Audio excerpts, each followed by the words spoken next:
আজকে আমি কিন্তু ভিন্ন রকমের ভাবে মাছের তরকারি রান্না করব বন্ধুরা। এখন তো কিন্তু শীত যাওয়ার পর একটু একটু গরম পড়েছে, আর এই গরমে কিন্তু এই মাছের তরকারিটা খেতে বেশ মজার হয়। আজকে কিন্তু আমি করলা দিয়ে মাছ রান্না করব, আর রান্না করব আলু বেগুন দিয়ে। এখানে কিন্তু আমি বেশ কিছুটা পরিমাণে খল্লা মাছ নিয়েছি। মাছগুলোকে কিন্তু বেশ ভালো করে ধুয়ে লবণ হলুদ মেখে এগুলো কিন্তু আমি এখন কড়াইতে ভেজে নিব। কড়াইতে দিয়েছি সাদা তেল। তেলটা কিন্তু প্রথমে আমি বেশ ভালো করে গরম করে নিয়ে একে একে মাছগুলো দিয়ে কিন্তু আমি একটু হালকা নেড়ে চেড়ে নামিয়ে নিব। এই মাছগুলো বন্ধুরা একদম কিন্তু নরম আর মিষ্টি মিষ্টি খেতে হয়, কিন্তু দারুণ মজার। যারা খেয়েছেন বন্ধুরা তারা তো জানেনই এই মাছের স্বাদটা কেমন, আর যারা কখনো খাননি একবার হলেও এইভাবে খেয়ে দেখবেন। আমার মাছগুলো কিন্তু ভাজা হয়ে গেছে, আমি এখন চুলাই থেকে তুলে নেব। এইভাবে করে কিন্তু আমি সমস্ত মাছগুলোই কিন্তু ভেজে নিব।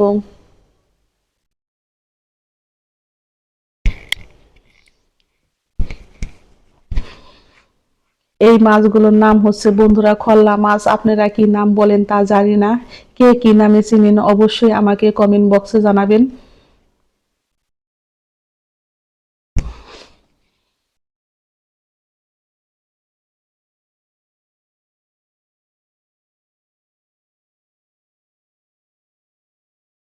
আমি কিন্তু এইভাবে মাছগুলোকে হালকা করে ভেজে এখন সমস্ত মাছগুলোই নামিয়ে নিব।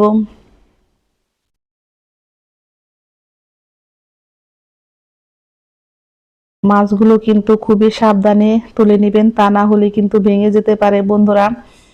এখন মাছ ভাজা তেলের মধ্যে আমি দিয়ে দিব বেগুন, আর বেগুনগুলো দিয়েও কিন্তু আমি একটু ভালো করে ভেজে নিব।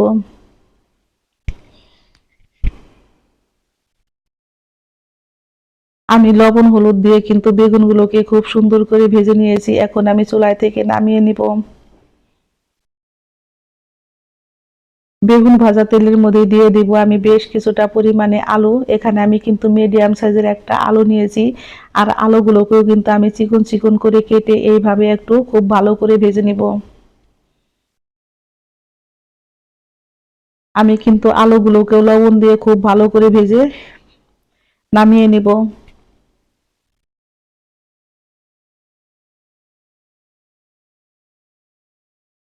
আলু ভাজা আমার হয়ে গেছে। এখন কড়াইতে দিয়ে দিব আবারও পরিমাণ মতো একটু সাদা তেল।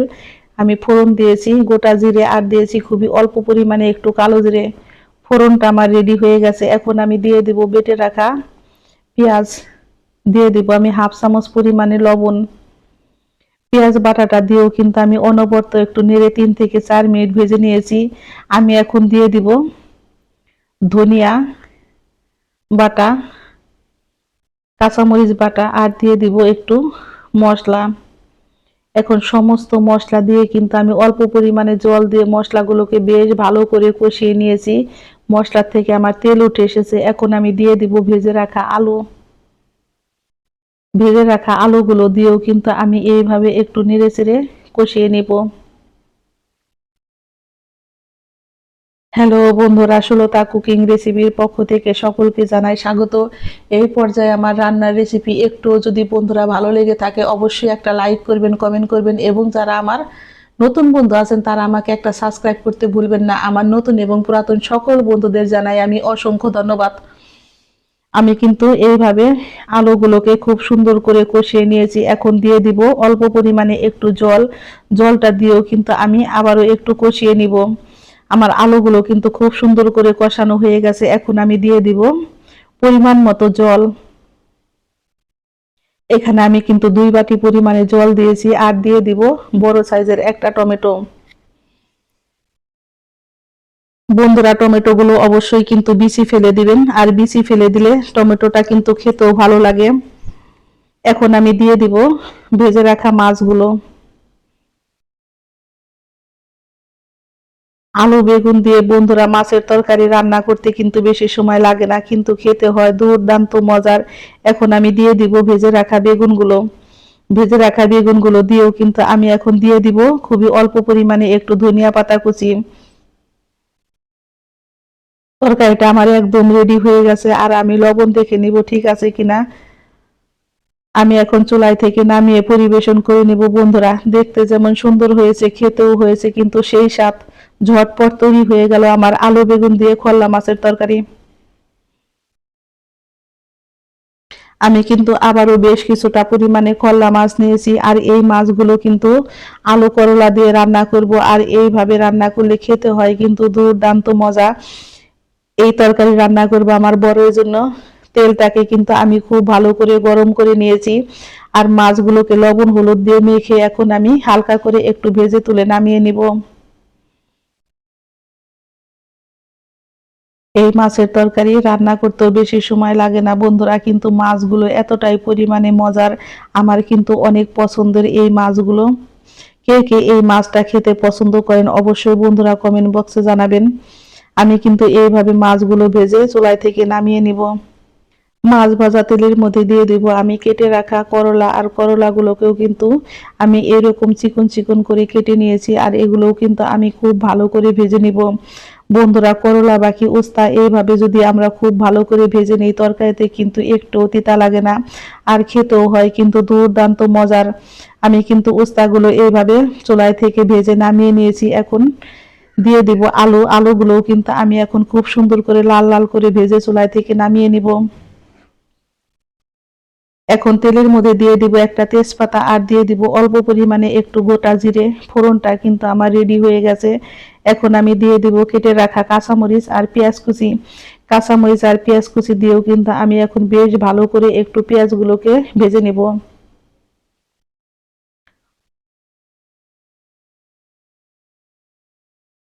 বন্ধুরা পেঁয়াজগুলো কিন্তু আমার খুব সুন্দর করে ভাজা হয়ে গেছে। এখন আমি দিয়ে দিব ভেজে রাখা আলু।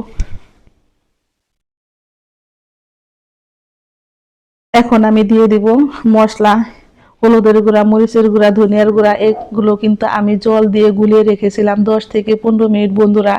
আর এইভাবে জল দিয়ে গুলিয়ে রাখলে কিন্তু বাটা মশলার মতো লাগে, আর খেতে হয় কিন্তু দুর্দান্ত মজার। আমি আলুগুলো কিন্তু খুব ভালো করে কষিয়ে নিয়েছি। এখন আমি এর মধ্যে দিয়ে দিব পরিমাণ মতো জল। জলটা আপনারা আপনাদের পছন্দ অনুযায়ী দিবেন, 1 বালতি দিবেন না 1 কড়াই দিবেন, সেটা আপনাদের পছন্দ অনুযায়ী। আমি কিন্তু খুবই অল্প পরিমাণে ঝোল রাখবো, সেই জন্য কিন্তু অল্প পরিমাণে জল দিয়ে আমি তরকারিটা রান্না করে নিব।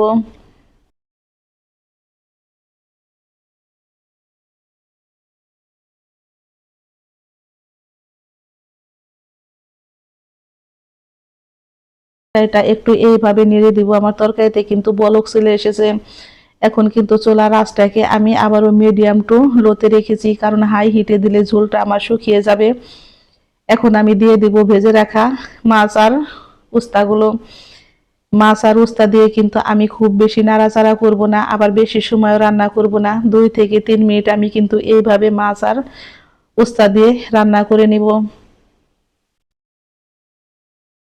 আমার তরকারিটা কিন্তু একদম রেডি হয়ে গেছে। এখন আমি দিয়ে দিব ভেজে রাখা জিরার গুঁড়ো 1 চা চামচ পরিমাণে। লবণটাও আমার একদম ঠিক আছে। ঝটপট তৈরি হয়ে গেল আমার করলা দিয়ে মাছের তরকারি। সকলেই ভালো থাকবেন, সুস্থ থাকবেন।